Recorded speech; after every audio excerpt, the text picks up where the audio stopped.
We all know how important it is to put the right things in our body. We're constantly told we should drink more water, be more hydrated, we should eat fresh fish, vegetables, fruit, we should limit our carbs, and most people even know the difference between good fats and bad fats. But even more important than what food we put in our body is what we allow in our minds. Mr. Rohn once said, every day stand guard at the door to your mind. And in this video, I would like to explain why that might be one of the best pieces of advice that you'll ever hear.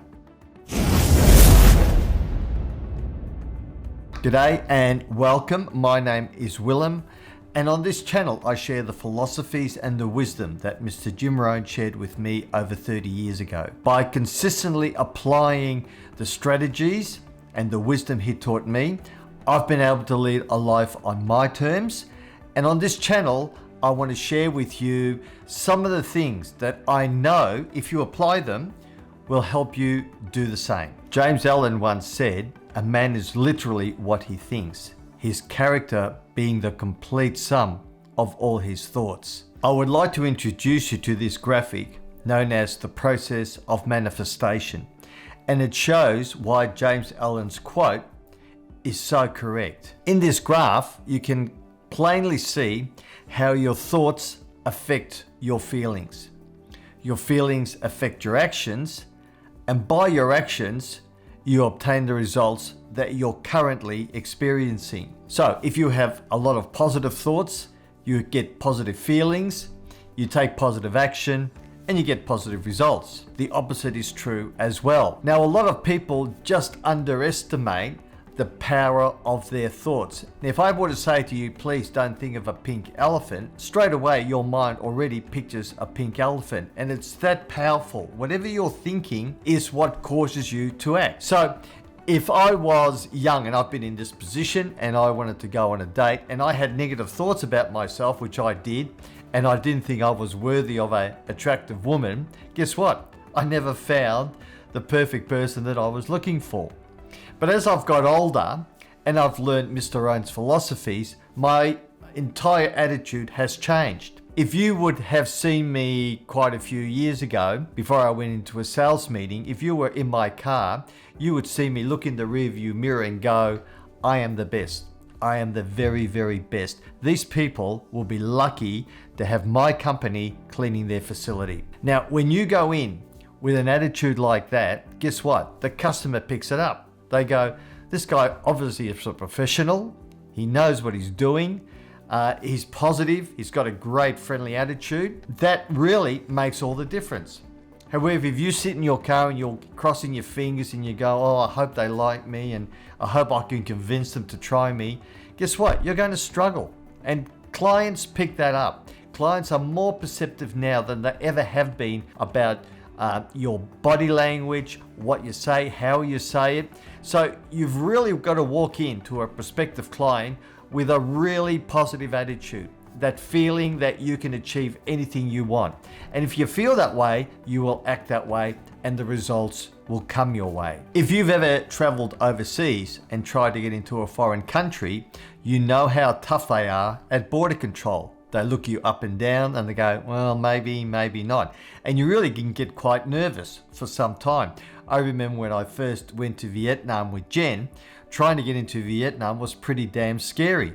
And it's because their border security is that tight. And that's the way we should be standing guard at our minds every day.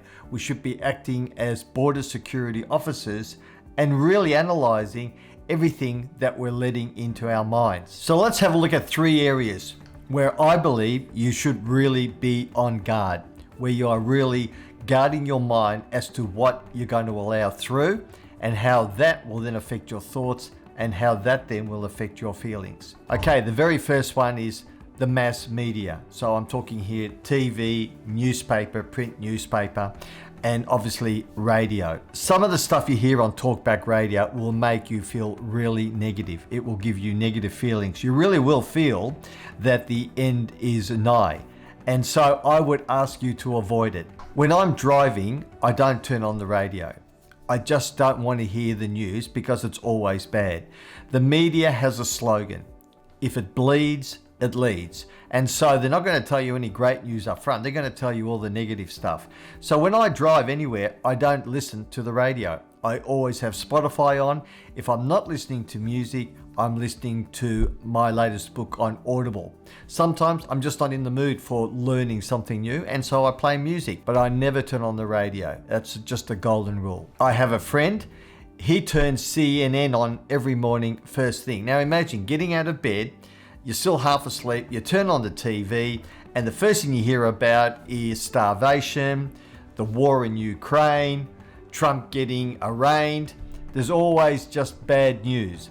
And so it's not a great way to start the day. You really want to quarantine yourself first thing in the morning from the news headlines. My suggestion as an alternative is to start a gratitude journal. When you wake up, write down 3 things for which you are grateful. Okay, it's a great way to start the day. You simply cannot start the day in a negative frame of mind if you have to come up with 3 positive things for which you're grateful. Normally, number 1 at the top of my list is I'm grateful for another day. I mean, there's 38,000 people around the world every day that simply can't say that. So the first thing I'm grateful for is actually seeing another day. And then there's a multitude of things for which we can all be grateful, especially if we're living in a first world country. So that's my first suggestion. Avoid the mass media where possible. You can certainly scan your phone for the news headlines, and that's what I do. It literally takes me 30 seconds to go through the key headlines.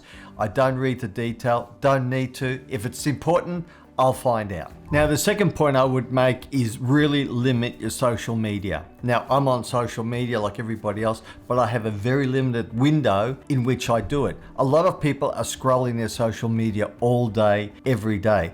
They're looking at the stories of celebrities. They're looking at famous people. Last weekend, I was at the football here in Melbourne at the MCG, and it reminded me of one of Mr. Rohn's key philosophies. He said, most people, when they're watching a football game, are sitting in the stands watching on. He says, I want to be the one on the field actually playing. And so I would recommend to you, get on the field. Don't read about the lives of other people. Create your own. Now, rather than scrolling through social media, I would advise you spend the time reading a quality book. I recently reread Secrets of the Millionaire Mind by T. Harv Eker. If you haven't read this book, I highly, highly recommend you do. If you would like to become wealthy, if you would like to become a millionaire, this is a must-read book. In fact, Tony Robbins says, study this book as if your life depended on it. Financially, it may. So there's a great endorsement. So if you're looking at ceasing your social media feeds and looking for something else to do in that time, I would highly recommend reading Secrets of the Millionaire Mind by T. Harv Eker. Now, the third point I would make about standing guard at the door of your mind would be avoid negative people. Avoid people who will take you down. Mr. Rohn said, we become the average of the 5 people with whom we spend the most time. If you spend your time around 5 millionaires, you will become the 6th. If you spend your time around 5 people who are great time managers, highly productive, you will become the 6th. If you spend your time around negative people who are always blaming the government or someone else for the position they're in, you will become the 6th. So spend time with quality people. Be very aware of who you are spending most of your time with. Now, I understand you can't do a lot about family and relatives. All I would say is keep that time limited. Mr. Rohn always said spend major time with major people, spend minor time with minor people. Yes, you need to spend a certain amount of time with family or friends, but if they're negative, make sure you keep that to a minimum. Spend most of your time with people who will lift and build you up. Now, I always provide a bonus in all my videos, and you will note before I mentioned Secrets of the Millionaire Mind. I actually have a PDF with a list of my top 10 favorite books on personal development. You can download that PDF on the link below. Before I go, could I ask you to like this video if you found it useful, and even consider subscribing. Maybe even share it with someone who needs to hear that they need to guard the door to their mind. So if you like this video on one of Mr. Rohn's most famous quotes, one that I certainly keep at the forefront of my mind. I know you would like the other videos that I've done today, and they're on a list just up there. Now I would ask you, be a border guard. Stand guard at the door of your mind. If you do, you will thank me later.